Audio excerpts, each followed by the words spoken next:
Dans une période de crise, il y a toujours une concentration de pouvoir. Quelqu'un ou quelques-uns doivent décider.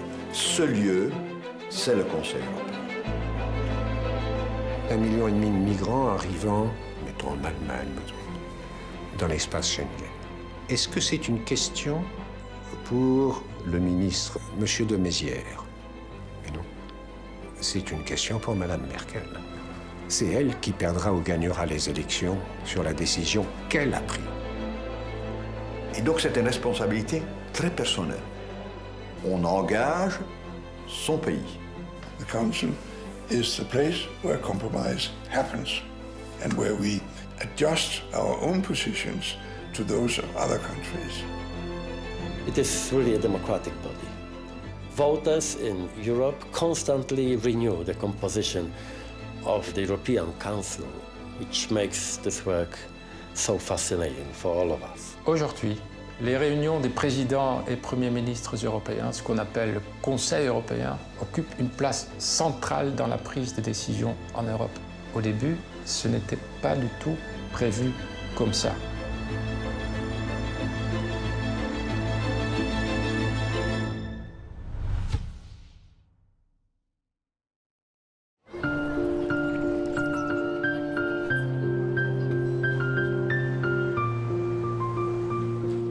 Les chefs d'État n'avaient pas leur place dans la communauté. La communauté européenne avait été conçue comme un système de partage du pouvoir à tous les niveaux.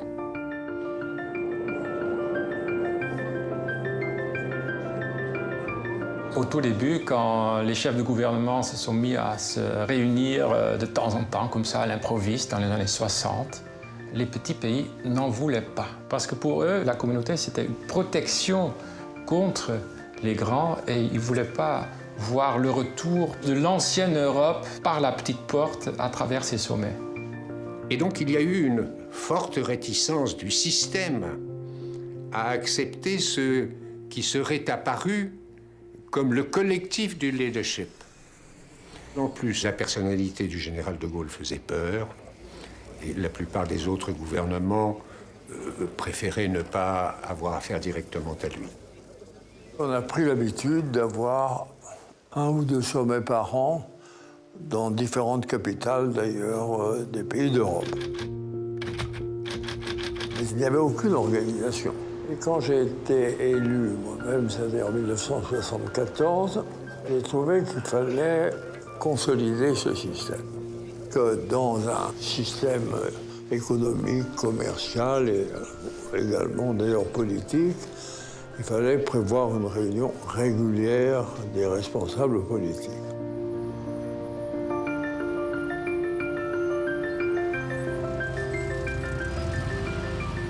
De plus en plus, il est apparu que les pays de la communauté avaient à se prononcer sur des questions qui, en vertu des traités, n'étaient pas de la compétence de la communauté. Que faire devant les crises pétrolières? Que faire vis-à-vis des pays producteurs? Que faire entre la Palestine et Israël? Et donc tout ceci a coagulé pour qu'en 1974, Giscard, aidé par Jean Monnet, fasse tomber les réticences. C'était dans le salon de l'Élysée. Helmut était assis à côté de moi. Et je lui ai dit, on devrait organiser quand même quelque chose d'un peu plus régulier, plus stable. Il m'a dit, mais je suis tout à fait d'accord. Puis j'en ai parlé au Premier ministre belge, et il m'a dit, non, c'est une très bonne idée. Les Anglais étaient les moins enthousiastes, n'est-ce pas? Mais tout s'est terminé par un coup d'État de Giscard, puisqu'en séance à Paris, lors du dernier sommet, qui a été le premier Conseil européen, il avait été décidé qu'on ne donnerait pas de nom à ces réunions de chefs d'État et de gouvernement, et Giscard est sorti en conférence de presse en disant « Nous avons assisté au dernier sommet européen et nous avons participé au premier Conseil européen. » Les sommets sont morts, vive le Conseil européen. Donc là, il y a vraiment une institutionnalisation qui commence Et à partir de ce moment-là, le traveling circus, le carrousel européen pouvait commencer. Les réunions à travers toute l'Europe, dans un château une fois, une forteresse une autre fois, parce que chaque hôte voulait montrer l'Europe comme elle était belle. Et ça a duré des décennies. Les chefs d'État et de gouvernement se promenaient, c'était assez festif. Die Chefs haben es gemocht, zu reisen auf diese Weise, sich zu sehen, Land und Leute kennenzulernen. Und man konnte auch ungezwungener vorgehen letztlich. Les meilleurs hôtes sont les Italiens, toujours, n'est-ce pas? Mais j'ai toujours été très réticent devant ces déplacements permanents parce qu'il faut loger, faire venir, nourrir les institutions. 1000 journalistes venant de Bruxelles, des délégations, dans des installations vraiment pénibles. La réunion à Nice a été un cauchemar. On serait cru dans des cabines de douche. À Hanovre, les murs étaient en papier. Il fallait y mettre un terme. C'est moi qui ai suggéré à Chirac de proposer à l'époque au Premier ministre Verhofstadt que les réunions du Conseil européen auraient lieu à Bruxelles.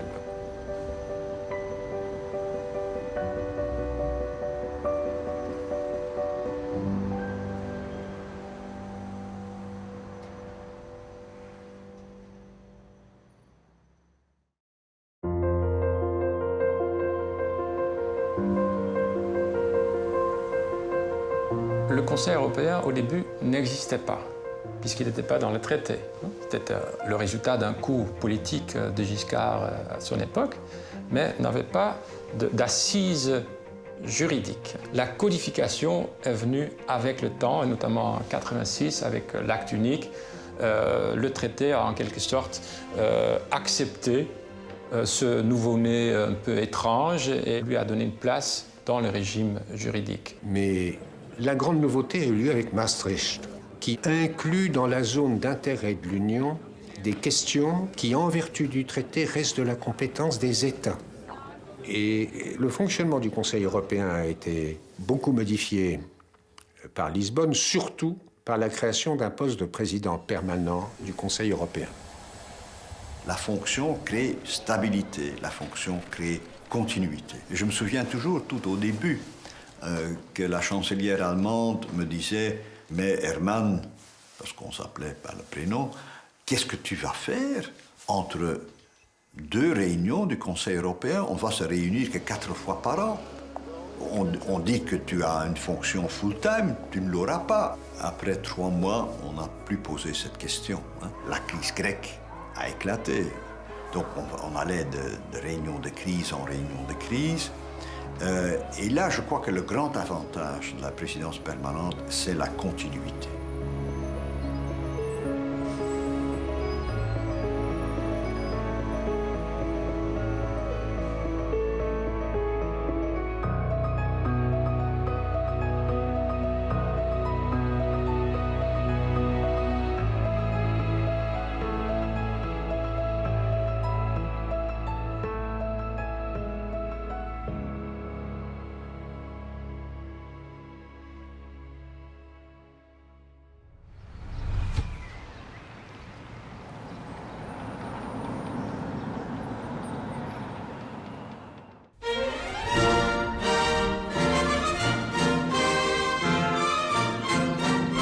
Le problème des Anglais avec le budget européen, en fait, il y en avait 2.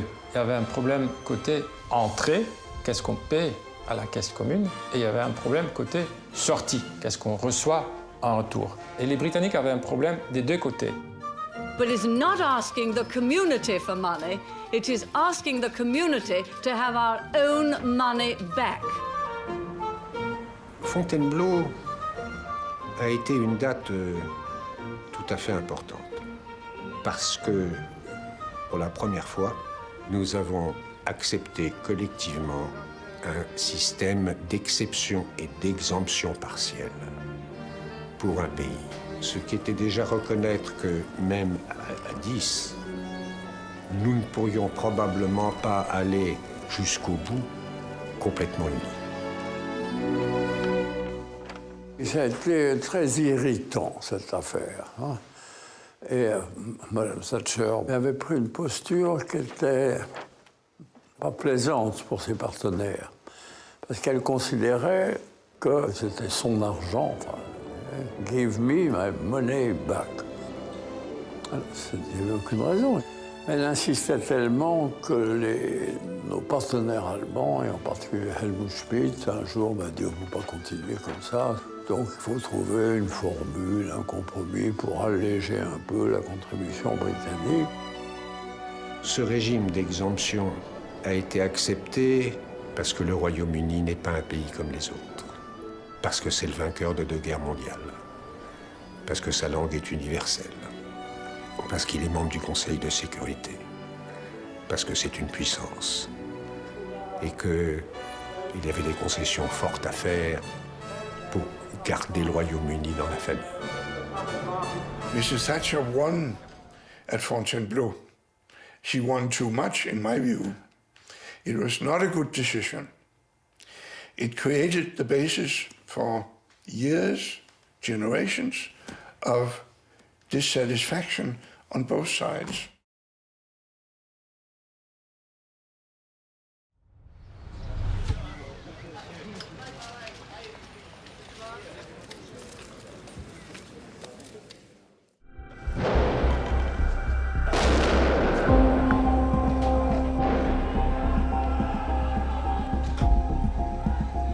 Les années 80-84 avaient été des années très difficiles en Europe. Il y avait eu une crise profonde en Italie. Mitterrand avait été élu sur un programme de nationalisation et de fermeture des frontières. Il y avait un risque de véritable dislocation dans l'Europe. Et après ces années de remise en cause, tous les pays se sont donc retrouvés désireux d'aller plus loin dans cette espèce de transformation politique intervenue en fait en 83.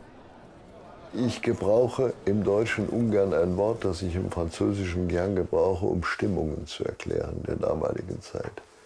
Damals gab es, wie der Franzose sagt, eine Komplizität. Es gab letztlich eine kritische Masse innerhalb des Europäischen Rates, die sagten, wir wollen einig sein. Wir wollen das schaffen. Wir wollen zusammenhalten. Das war Kohl, das war Mitterrand, das war Martens, ein González, plus Jacques Delors selbstverständlich. Und der Rest folgte.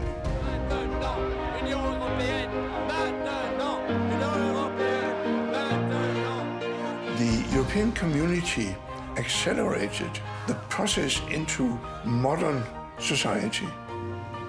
Before it was a question of getting enough to eat, but now it was a question of quality of what you put into your mouth.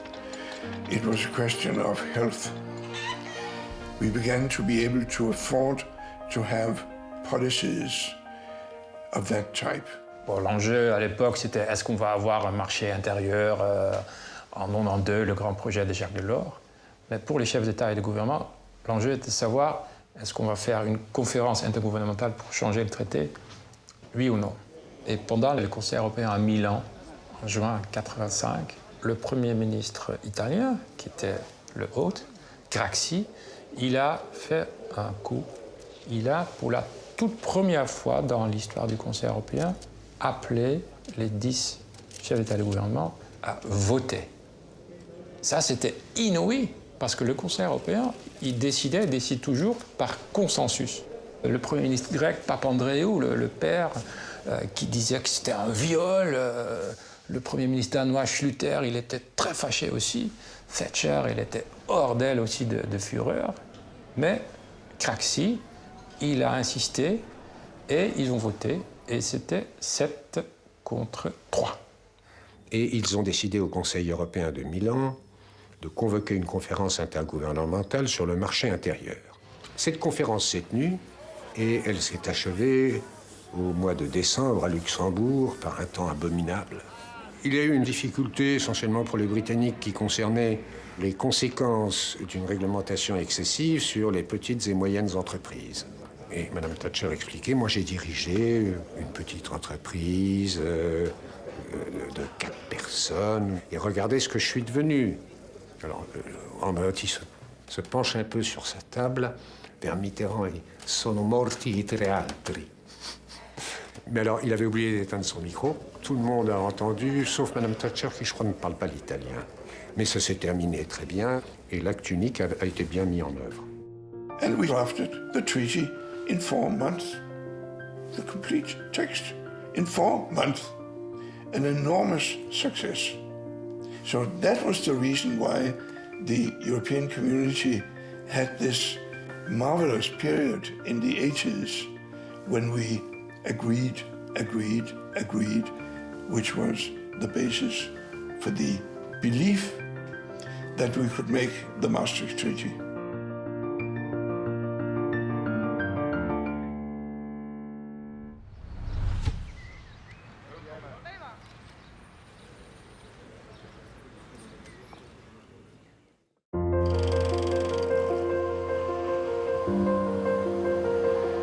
Le contexte est connu.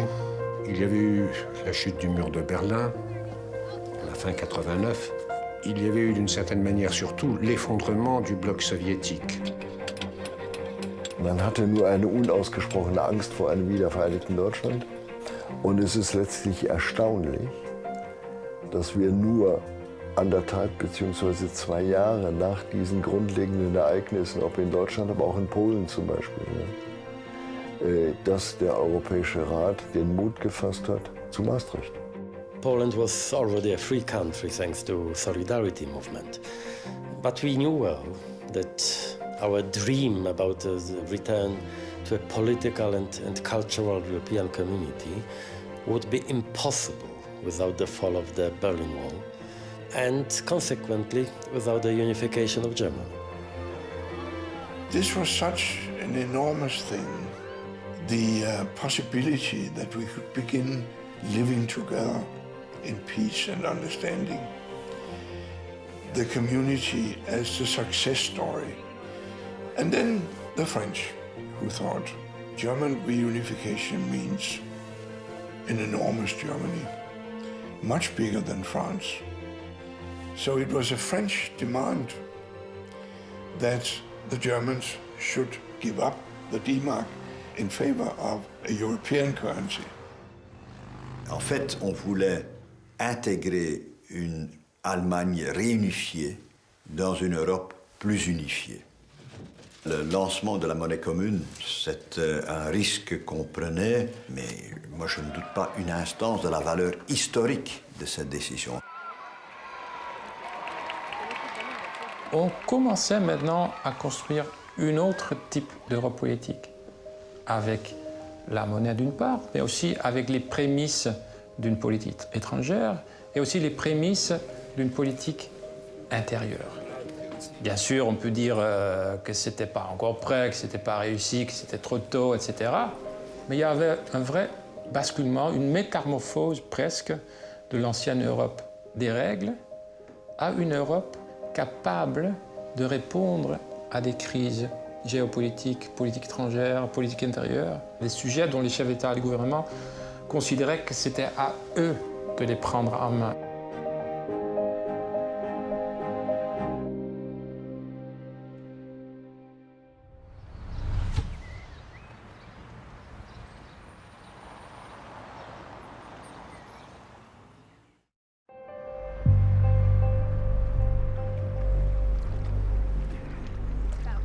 Le nouveau chantier dont le Conseil européen s'est occupé au Conseil de Tampere en 1999, c'est justice, liberté et sécurité. Et ça a duré des années pour répondre à cette question. Tampere 1999 ist für mich einer der interessantesten europäischen Räte, weil es der ernste Versuch war, wirklich Innen- und Justiz, JAI, wie man im Jargon sagt, in der Arbeit zu verankern und ein Arbeitsprogramm zu entwickeln. Vergessen Sie nicht, der erste Versuch war bereits 11 Jahre her. 88 Rodos, Euro-FBI, 15 Jahre nach der Schaffung von Schengen und 11 Jahre nach dem Europäischen Rat von Rhodos, was die große Zurückhaltung von diesen Bereichen der Staats- und Regierungschefs der Länder auch was darauf zurückzuführen war. In der Nacht von Tampere ist sogar anscheinend diskutiert worden, ob Frontex 5.000 oder 10.000 Beamte umfassen sollte. Was ist daraus geworden? Wir sehen das heute. On voyait tout de suite, et surtout avec le recul, une asymétrie. C'est qu'on a bien travaillé pour ouvrir cet espace Schengen, d'abolir les frontières intérieures, mais on n'a pas tiré la conclusion que abolition des frontières intérieures signifie aussi meilleure protection des frontières extérieures. Et ça, on n'a pas fait. Et là, on en paie les frais en termes aussi de souffrance humaine, mais aussi en termes de sécurité, aujourd'hui, avec la crise des réfugiés.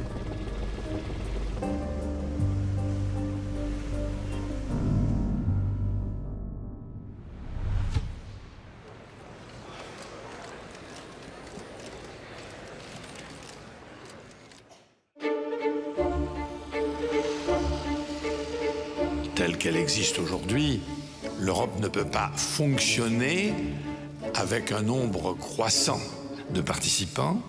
Abbiamo quindi l'obbligo politico, ma anche l'obbligo morale perché Nizza sia un successo.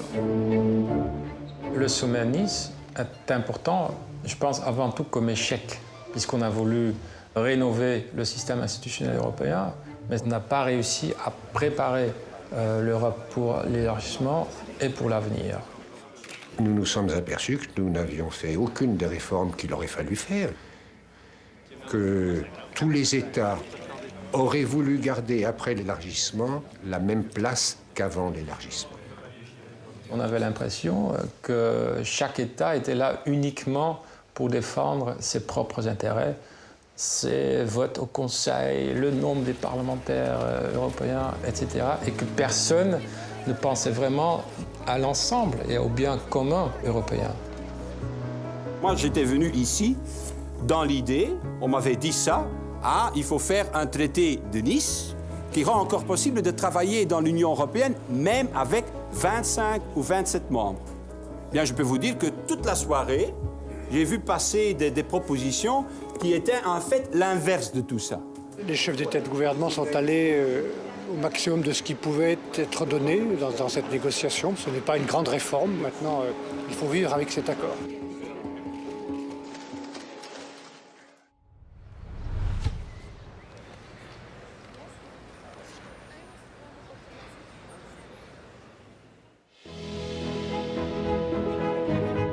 And to our new members, I say, warmly welcome to our family. Our new Europe is born.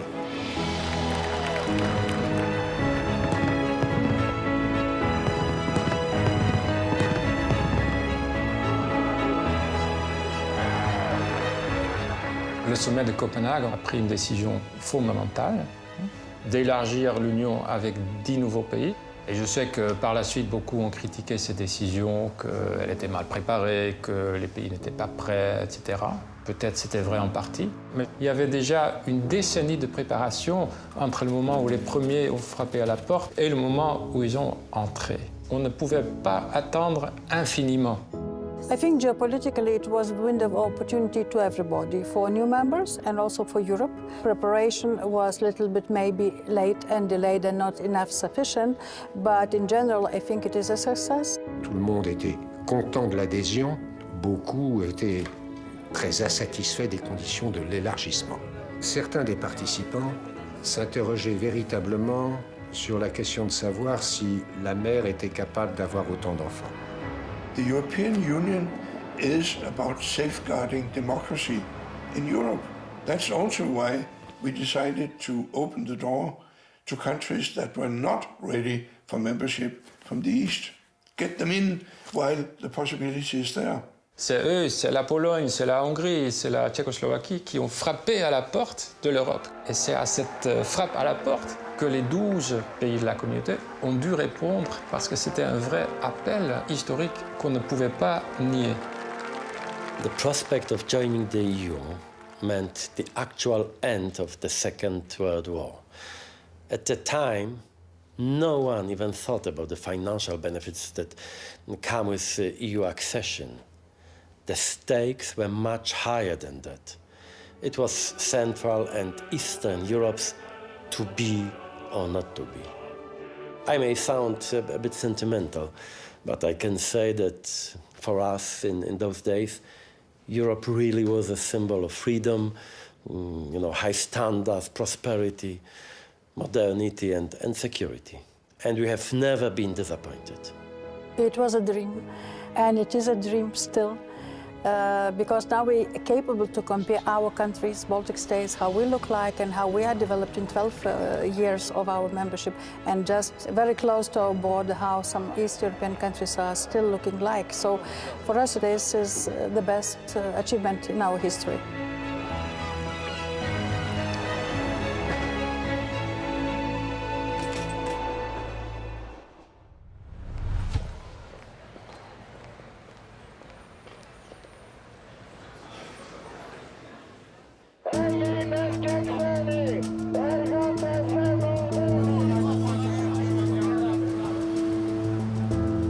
Savions-nous avant 2009 que certains pays de la zone euro étaient dans des situations difficiles, qu'il s'était formé ici et là des bulles spéculatives, que nous étions à la merci du moindre choc?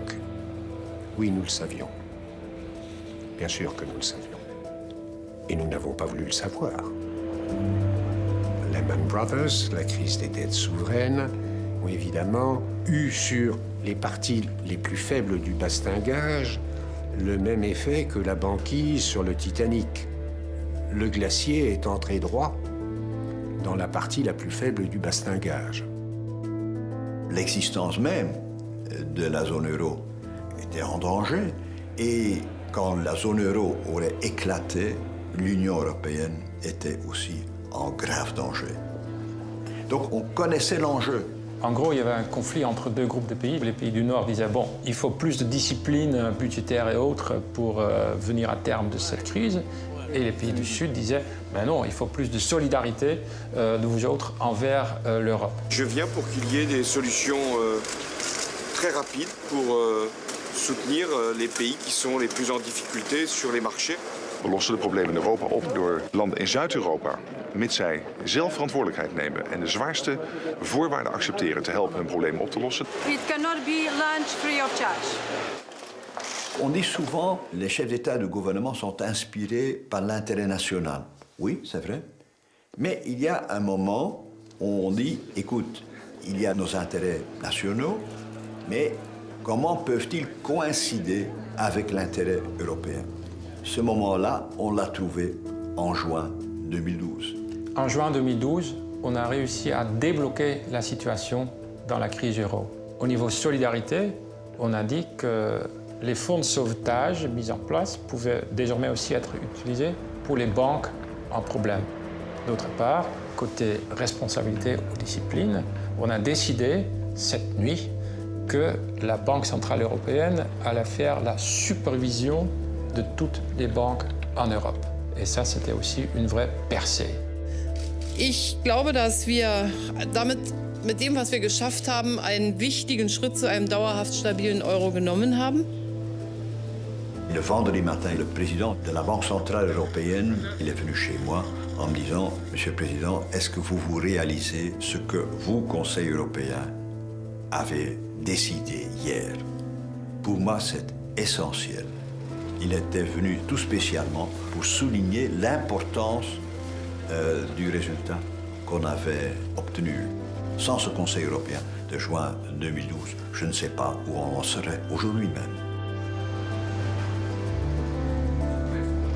Wenn man heute über die Krise des Euro spricht, muss man zurückdenken zu der Gründung des Euro. Die D-Mark war für die Deutschen ein besonderes Symbol. Sie hat bestanden vor der Verfassung, vor der Staatsgründung, vor der Nationalhymne und vor der Flagge. Die D-Mark war geworden zu dem Symbol des Wiederauferstehens Deutschlands nach dem Zweiten Weltkrieg. Daher konnten die Deutschen sich in Bezug auf den Euro keinen Fehler erlauben. You cannot expect a German chancellor to throw overboard what is inbred into German politics, that you need to have order in your economy. So of course they would say Greece has not met the rules properly, so they have to adjust.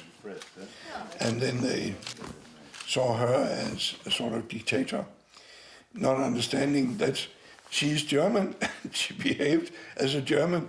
They are Greeks, they behave as Greeks. Nous avons eu la responsabilité, parce que chaque génération a sa responsabilité, de sauver l'euro. Ce qu'on a fait. Et on a fait plus que la gestion de crise. On a aussi établi de nouvelles structures de gouvernance de la zone euro pour que cette crise ne se reproduise plus dans l'avenir.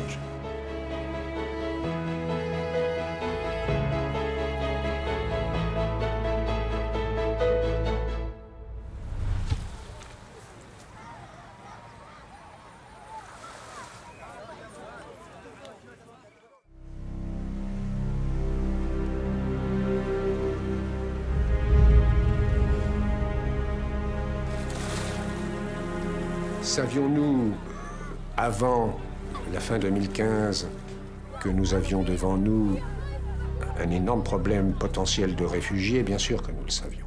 On ne peut pas avoir 1 million de personnes au Liban, 1,5 million de personnes en Tunisie, 2,5 millions de personnes en Turquie, sans qu'un jour les bouchons sautent. 700 migrants, peut-être plus. Le pire drame de l'immigration en Méditerranée. The problem is that as long as Europe is simply a better place to live, we will continue to face migration pressure. This is not a crisis. This is a civilizational phenomenon which will accompany us for many, many years. And this is why the primary task is to build a real functioning external border, according to the rule of law, of course, to protect the European Union. Je crois que les gens ont été généreux et solidaires au début de la crise migratoire, mais en voyant qu'il y a encore des millions de gens qui pouvaient venir, il y a eu une peur et on a dû prendre des mesures pour que ces autres millions ne viennent pas.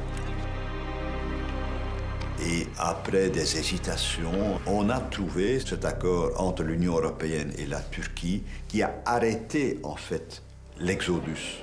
C'est pas la solution de nos rêves, mais il n'y avait pas d'alternative.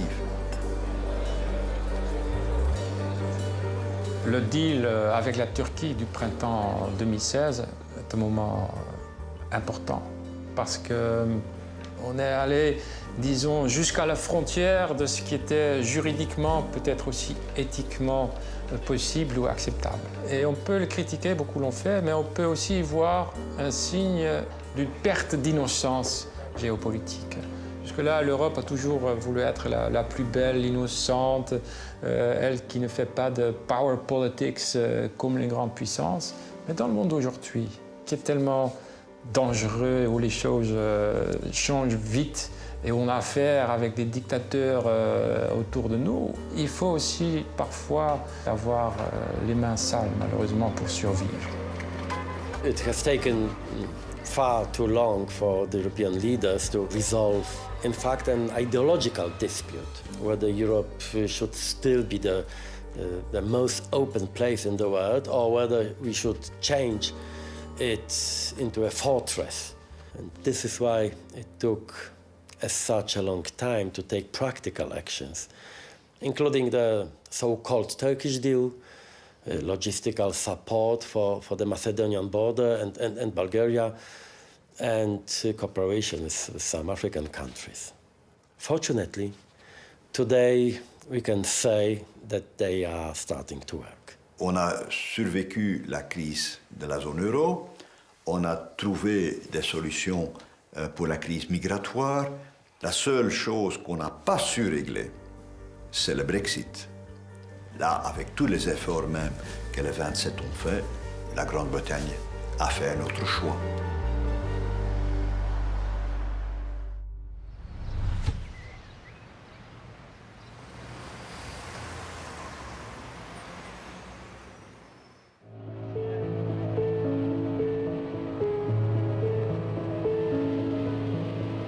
Britain will be leaving the European Union, but we will not be turning our backs on Europe.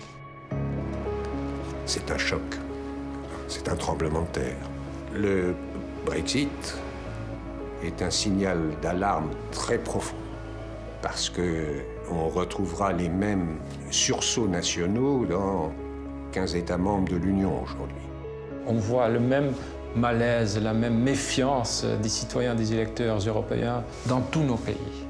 Et c'est pour ça que je pense que le message du référendum britannique est à prendre très au sérieux par tous nos dirigeants, parce qu'il y a quelque chose de fondamental qui s'y joue. Et si on veut sauver l'essentiel de l'ouverture que l'Europe a toujours su créer et fournir, il faut aussi prendre au sérieux les angoisses et les craintes qui s'y expriment pour sauver l'essentiel. I recognise the scale of the challenge ahead. I am sure there will be difficult moments. It will require some give and take. The EU doesn't have any divorce experience. We were good at broadening, not at shrinking. I am convinced, however, that we will turn the corner. But the real threat today, and I think it's not only my opinion, is that the disintegration of Europe in the political and ideological sense. It is not a coincidence that those who question liberal democracy are the same ones who call for the breakup of the EU, because the EU today is not only a political organization which restricts national egoisms, it is also a unique territory of freedom. And for this reason, it is so important that the Brexit remains a one-off incident and not the beginning of a process.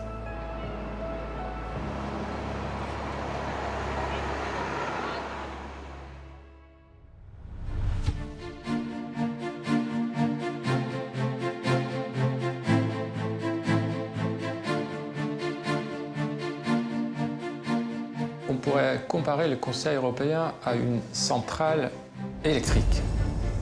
Avec une réunion, les avions qui arrivent, la vitesse, etc., les chefs d'État et de gouvernement, il y a une énergie massive, presque folle à ce moment-là. Mais le risque, c'est que ça s'évapore comme ça. Et là, le président du Conseil européen a un rôle vital pour que l'énergie d'un sommet soit transformée en action à travers toute l'Europe.